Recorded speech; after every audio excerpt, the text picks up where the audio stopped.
Jiangsu's actions this time are really surprising. While the economy was closely chasing Guangdong, the population growth has completely stalled. In 2024, the population growth actually hit zero, and this is the first time this has happened in the 21st century. Meanwhile, next door in Zhejiang, 430,000 people have moved in. Where exactly did Jiangsu, the top performer, go wrong? Recent discussions on population issues in Jiangsu have sparked attention online, with some analysts noting that the province is showing signs of a northeast-style demographic shift. According to this year's statistical report, Jiangsu's permanent population in 2024 stands at 85.3 million, unchanged from the previous year. This marks the first instance of zero growth in recent years. In contrast, the province had experienced steady population growth in the past. From 2010 to 2020, Jiangsu's permanent population increased by 6.1 million, averaging an annual increase of 600,000, making it one of the top provinces for population growth. In 2021, Jiangsu's natural population growth rate turned negative for the first time since 1949. However, due to the influx of migrants, the overall population continued to rise. By 2022, some areas in Jiangsu, particularly Taizhou, began to witness population outflows. In Taizhou, the registered population stood at 4.9 million in 2022, while the permanent population was only 4.5 million. This indicates that at least 378,000 registered residents of Taizhou had moved elsewhere. This trend gradually spread to other cities. I once shot a video and saw that many shops in Taizhou's Dongfang Shaozhen were closed. It was silent at night, and walking in felt like stepping into a real-life Silent Hill. Back then, some people disagreed with my viewpoint. Today, when I walked into Dongfang Shaozhen again, I found that the place is even more desolate than before. More shops are closed, and even those along Yaosheng Avenue have shut down. Now, there are no lights in Daofang Shaozhen, and the riverside walkway that used to be a scenic spot has been completely demolished. Aside from a few security guards from Lingxing, there's not a soul in sight. The economic situation in Guangdong, Jiangsu, and Zhejiang, three major provinces, are notably different. In 2024, Zhejiang saw a net population inflow of 454,000, double that of Jiangsu's 213,000. As a result, despite experiencing negative natural population growth, Zhejiang has managed to maintain a population increase of several 100,000. Since surpassing Guangdong in 2019, Zhejiang has remained the leader province in terms of net population inflow for several consecutive years. Jiangsu's performance, however, appears inconsistent with its status as the second largest economy in China. Jiangsu's population growth has even been outpaced by Anhui, a smaller province in the Yangtze River Delta. As of the end of 2024, Anhui's permanent population stood at 61.2 million, a slight increase of 20,000, growing by only 0.03%. Another crucial data point reveals Jiangsu's unusual trends. According to the 5th National Economic Census, between 2018 and 2023, Guangdong saw an increase of 6.8 million employees in the secondary and tertiary industries, while Jiangsu experienced a decrease of nearly 500,000, with a drastic drop of 3.9 million in the secondary industry alone.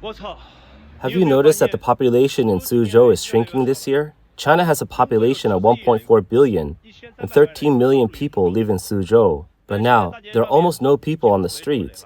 The shopping malls are empty, and factories are constantly laying off workers. Why is Jiangsu's economy growing while the scale of employment is shrinking? According to an article from K-Valley, an important factor is industrial transformation and upgrading. As an industrial powerhouse, Jiangsu has seen some industries move out in recent years, with sectors like chemicals and clothing facing significant pressure. Data from the 5th National Economic Census show the following.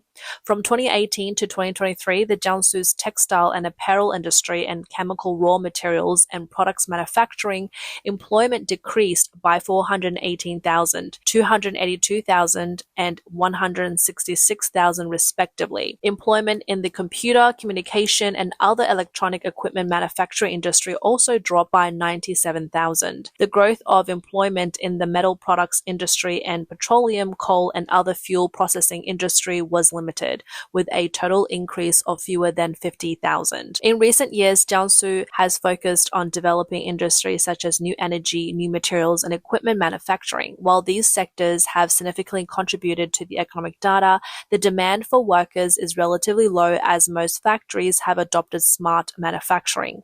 In simple terms, machines have replaced workers. On the other hand, since the first term of former US President Donald Trump, Sino-US relations have become tense, prompting foreign companies to shift their operations to other countries. For instance, in Kunshan, Jiangsu, which ranks first among China's top 100 countries, Taiwanese-funded enterprises have moved their production lines to Southeast Asia. According to a report from Central News Agency, Kunshan once had 1,529 Taiwanese-owned manufacturing factories focused on exports, with Taiwanese enterprises being the largest employers in the city. However, these companies have downsized in response to a decline in export orders. The drop in orders has led to a surplus of labor, with the scope of layoffs in Kunshan's factories expanding. Many factories have started rejecting older workers, resulting in a gradual departure of migrant workers from other regions. Kunshan might be even worse off than Dongguan in the future. Although it was once a barometer for the economy of China's county-level cities,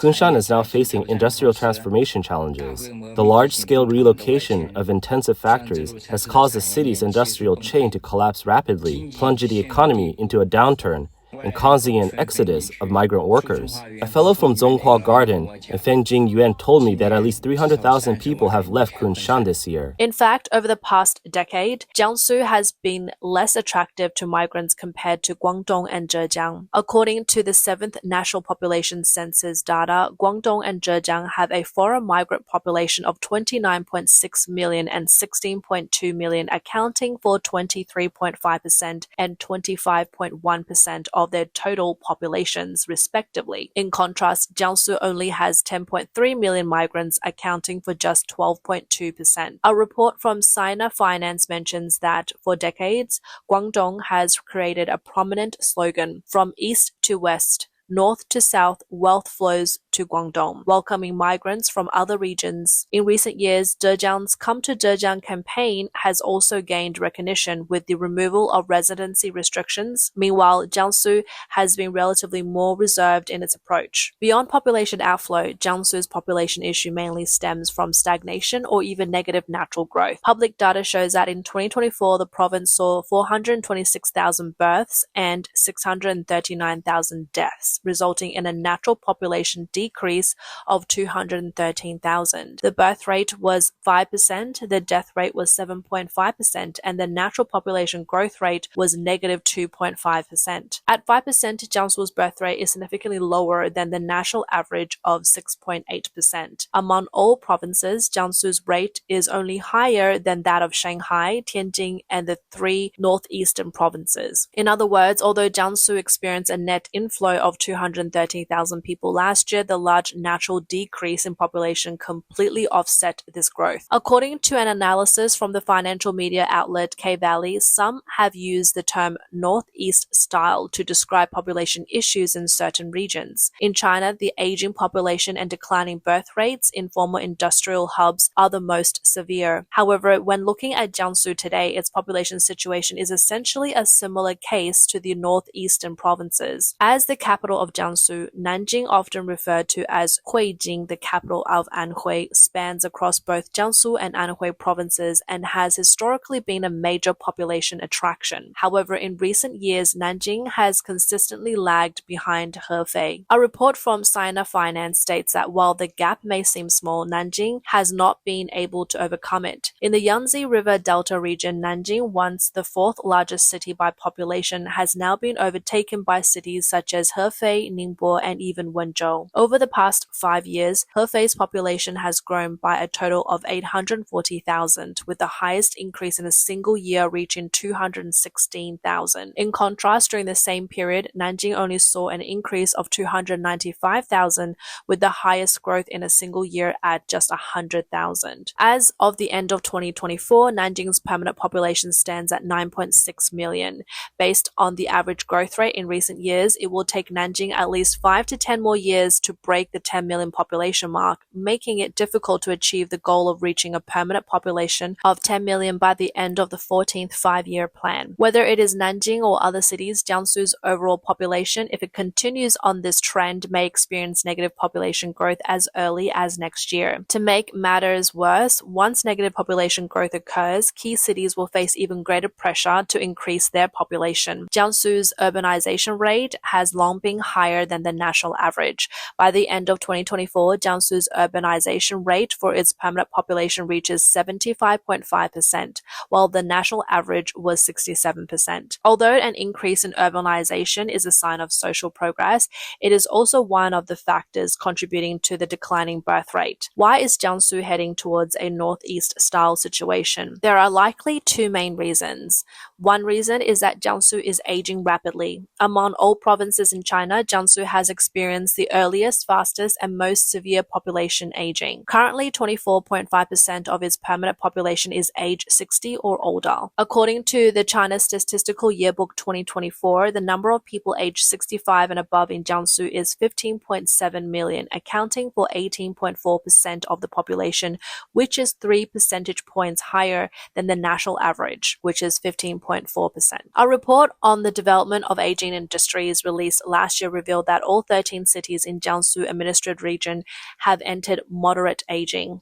Among them, Nantong, Taizhou, Yancheng, and Yangzhou have already entered severe aging societies. Nantong in particular is the most aged region in Jiangsu, and it is even considered the oldest city in all of China. In fact, Nantong has been facing population aging for a long time. According to an article from Tencent, as early as 1982, Nantong was the first city in the region to enter an aging society, 70 years ahead of the national average and 4 years ahead of Jiangsu province. When the 2020 census data was released, Nantong became the oldest city in China, with 1.8 million people aged 65 and above, accounting for 22.7% of its population. By the end of 2023, the number of people aged 65 and above in Nantong had risen to 2 million, with the percentage increasing to 26.6%, far exceeding the United Nations definition of a severely aging society. Moreover, since 2002, Nantong has experienced a negative natural population growth rate, with the gap between deaths and birth widening each year, further exacerbating the city's aging population issue. Another factor contributing to Jiangsu's northeast-style situation is its relatively obedient nature. As a large and powerful province, Jiangsu has been very resolute in implementing national policies. However, after the shift in population policies, the province has also experienced some strong side effects. For example,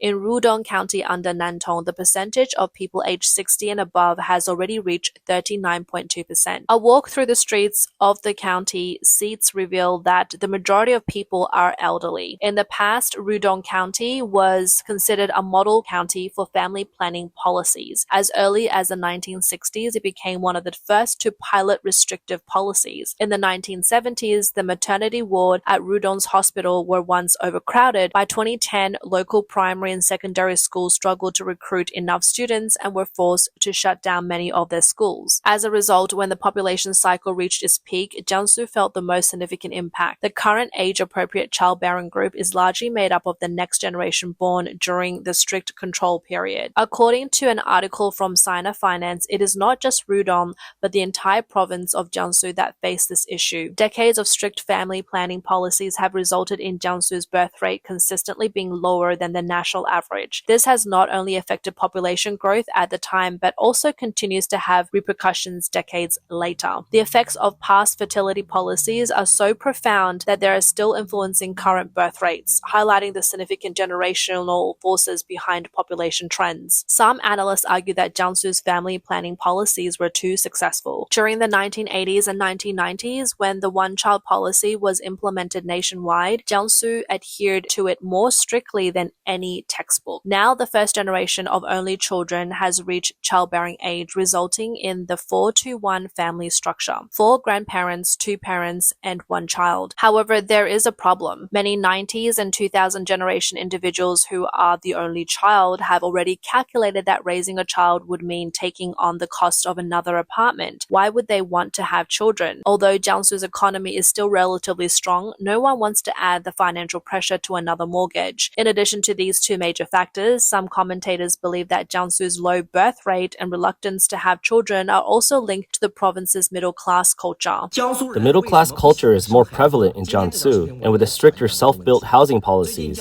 people's willingness to have children and their ability to raise them have been squeezed from both sides. Naturally, the birth rate in Jiangsu has decreased. One commentator noted that Jiangsu's middle-class culture has significantly constrained the willingness of residents to have children. At its core, its culture is centered around stable employment, often seen in dual-income households where both spouses work in the public sector, such as one being a doctor and the other being a teacher. These families tend to enjoy a slightly higher standard of living than average, but they are still limited in their ability to accumulate wealth. People in Jiangsu typically prefer stable jobs over entrepreneurship. As a result, their income potential is capped. In China, the highest birth rate tend to be found in two types of households: wealthy business owners and families in less developed regions. Business owners can afford to raise multiple children and leave behind assets for the next generation. In contrast, families in economically disadvantaged areas often hold traditional beliefs favoring larger families. They are more likely to focus on having children without placing heavy emphasis on the cost of raising them. Middle-class families, however, tend to prioritize education as their primary means of passing on advantages to the next generation. This leads to higher expectations and significantly higher cost per child. As a result, regions with a strong middle-class culture often have lower birth rates. The commentator also pointed out that in Jiangsu, the cost of raising children is extremely high. Beyond childcare and education expenses, housing cost adds further pressure. For example, it is already challenging for a middle-class dual-income family to afford a 3-bedroom apartment in the city. That space can reasonably accommodate up to 2 children.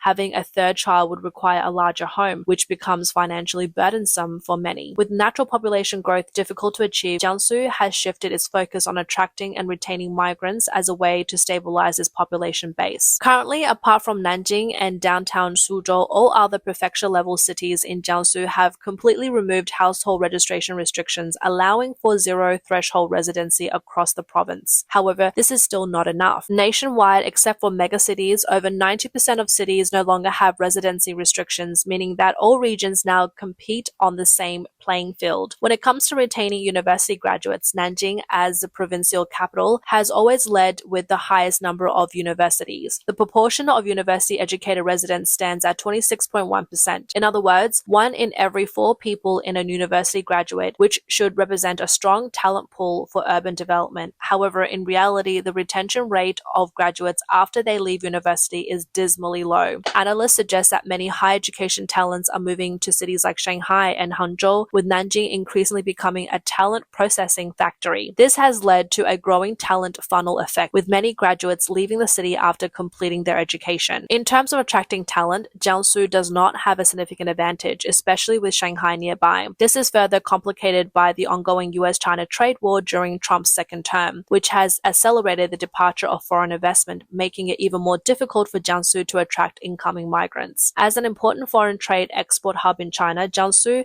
has been significantly impacted by the US-China trade war. This is reflected in a reduction of orders, factory shutdowns, and even layoffs. Many companies are facing a sharp decline in orders, forcing them to halt production or scale down their operations. Additionally, the trade war has disrupted global supply chains, affecting key industries such as automotive, chemicals, and electronics. On April 11th, a technology company in Suzhou, Jiangsu, issued an internal notice to its suppliers stating that due to the impact of US tariff orders, shipments are affected. As a result, the company suspended production and requested that relevant labor units complete all employee handovers and resignation procedures by April 12, 2025. The groups engage in service and manufacturing industries in Jiangsu are highly impacted by economic fluctuations. Once the economic situation changes, the associated population can leave quickly. Currently, the importance placed on population in various regions has reached an unprecedented level. The focus is on either attracting people or encouraging births. However, these measures have not generated much impact. Birth incentives have already lost their cost effectiveness in the eyes of the Chinese public. When people lack jobs and income and the overall economy is collapsing, survival becomes the primary concern. In the broader economic context, Jiangsu's population outflow will likely become increasingly severe in the future.